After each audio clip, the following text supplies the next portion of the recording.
Bem, então o que a gente tinha combinado, Batman Cavaleiro Branco. Então nós vamos fazer uma discussão sobre o que seria a busca de uma garantia moral.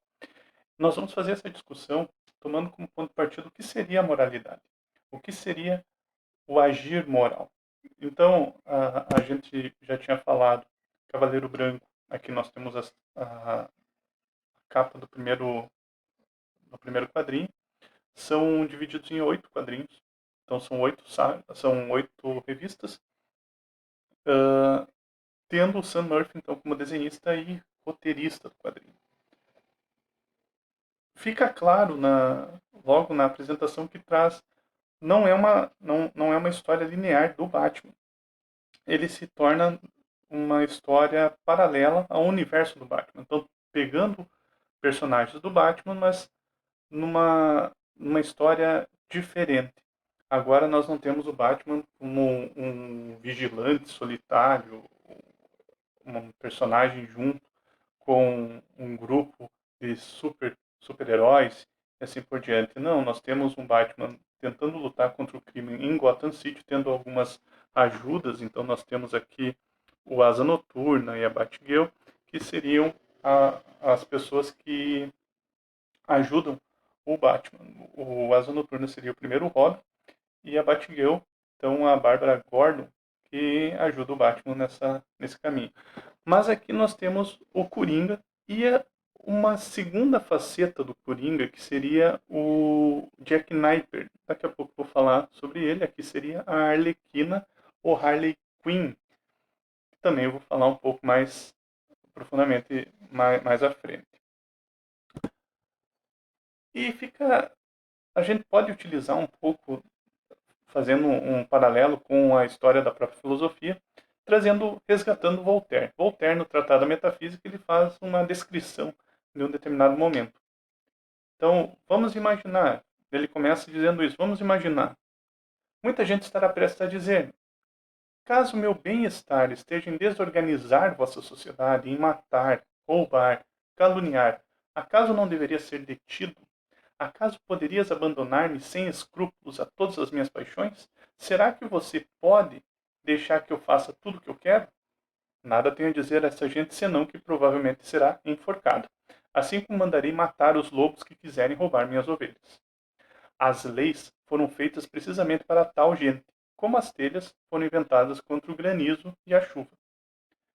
Uma educação sadia, então mais à frente ele coloca, perpetua esses sentimentos, essa virtude em todos os homens. Que virtude é essa? Essa virtude de auto se controlar, vindo com ela o sentimento universal que chamamos honra, do qual mesmo os mais corrompidos não podem desfazer-se, e que é o eixo da sociedade. Então, o Voltaire, na página no Tratado da Metafísica, ele relata esse acontecimento e ele fala, olha, uma pessoa virtuosa, uma pessoa que busca um autocontrole, ela é uma pessoa com honra. E a gente pode tirar, então, essas partes e colocar nos personagens do Batman. O Coringa, dá para imaginar bem o Coringa falando assim: caso meu bem-estar esteja em desorganizar vossa sociedade, em matar, roubar, caluniar, acaso não deveria ser detido? Acaso poderias abandonar-me sem escrúpulo a todas as minhas paixões? E, fica, a gente pode fazer até um paralelo com relação ao filme do Cavaleiro das Trevas, onde aparece o Coringa tentando fazer o Batman se tornar mais uh, mais obrigando o Batman a agir de maneira impulsiva. E a gente pode fazer o contrário também, o inverso. Afinal, uma educação sadia perpetua esse sentimento, essa virtude em todos os homens, vindo com ela o sentimento universal que chamamos honra, do qual mesmo os mais corrompidos não podem desfazer-se, e que é o eixo da sociedade. Então, o Voltaire, ele pode descrever também nesses dois parágrafos ali, o que seria o Coringa e o que seria o Batman dentro desse quadrinho também, e também dentro de todo o seu contexto histórico dos quadrinhos. Mas agora vamos tentar resgatar Aristóteles. Então a gente saiu de Voltaire, um filósofo francês, e vamos para Aristóteles, um filósofo grego. Antes de Cristo, ele já coloca: visto que a virtude se relaciona com paixões e ações, e as paixões e ações voluntárias, que se dispensa louvor e censura, enquanto as involuntárias merecem perdão e às vezes piedade, é talvez necessário a quem estuda a natureza da virtude distinguir o voluntário do involuntário.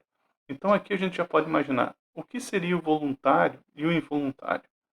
O voluntário seria aquilo que eu escolho. O involuntário é aquilo que está fora das minhas escolhas, aquilo que está fora do meu controle. E agora a gente pensa, as atitudes que o Coringa toma é uma atitude voluntária ou involuntária? E é nesse sentido, a gente pode imaginar o Coringa agindo voluntariamente. Então, todas as paixões e ações voluntárias se relacionam à virtude. Nesse sentido, então, a gente pode ver o Coringa como um personagem virtuoso. Ele não está agindo de maneira involuntária, ele está agindo de maneira voluntária para fazer o Batman se entregar à, à raiva, podemos assim dizer. E é nesse sentido que a gente pode imaginar esses dois personagens. Esses dois personagens, eles têm uma, uma relação. Eles têm como base relações. Então, o Batman, ele é relacionado com os dois personagens que são os seus ajudantes. Então, a Batgirl e o Asa Noturna. Mas por que não tem o Robin? O Robin não está aqui. Seria o Jason Todd, que está sendo foi está sendo investigado. Provavelmente ele foi morto pelo próprio Coringa. Dentro do quadrinho tem uma outra temática que eu não vou me aprofundar aqui. Mas o Batman tem esse relacionamento com esses dois. Assim como o Coringa tem um relacionamento com a Arlequina. Mas não é apenas uma, mas sim duas Arlequinas. Então nós temos duas Arlequinas aqui sendo retratadas. Uma, a Harley Quinn, então é essa personagem aqui, que seria uma criação vinda lá dos quadrinhos das animações de 1994, e essa nova Arlequina, que seria uma releitura da Arlequina antiga no universo quadrinístico atual, que vai dar origem depois à Arlequina do Esquadrão Suicida. Então a gente pode ver a roupa que ela está vestindo é uma roupa da Arlequina do Esquadrão Suicida, um péssimo filme, uma péssima personagem, e tem também uma crítica dentro desse próprio quadrinho. Então no 3 do quadrinho, se vocês quiserem dar uma lida, logo no primeiro quadrinho já mostra uma crítica bem feroz dessa personagem. É bem interessante para uma leitura. Então, nós teríamos a Harley Quinn e a Marion Drills. Então, nós temos duas personagens que se relacionam com o Coringa de maneira diferente. Assim como nós temos dois ajudantes, a Batgirl e o Dick Grayson, que têm um relacionamento com o Batman. Mas também tem um outro tipo de relacionamento, que é um relacionamento amoroso, ou uma paixão, que a gente pode dizer mais profundamente, entre o Coringa e o Batman. E o Coringa abusa um pouco disso aí. Ele diz que ele existe porque o Batman existe. Então, não. Só que ele instiga o Batman para perceber que o Batman existe porque o Coringa também está ali. Então, existe um relacionamento de paixão entre esses dois personagens que é muito profundo, podemos assim dizer. O Deleuze, um filósofo francês contemporâneo, então nós estamos falando ele faleceu em 1995, mas ele escreveu o Abecedário. E nesse abecedário, ele coloca ali: as pessoas só têm charme em sua loucura.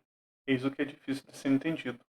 O verdadeiro charme das pessoas é aquele em que elas perdem as estribeiras. É quando elas não sabem muito bem em que ponto estão. Aqui fica bem claro o que seria uma paixão. Paixão é a gente poder captar aquela pequena raiz, o pequeno grão de loucura da pessoa. E sem esse grão, nós não podemos amá-la.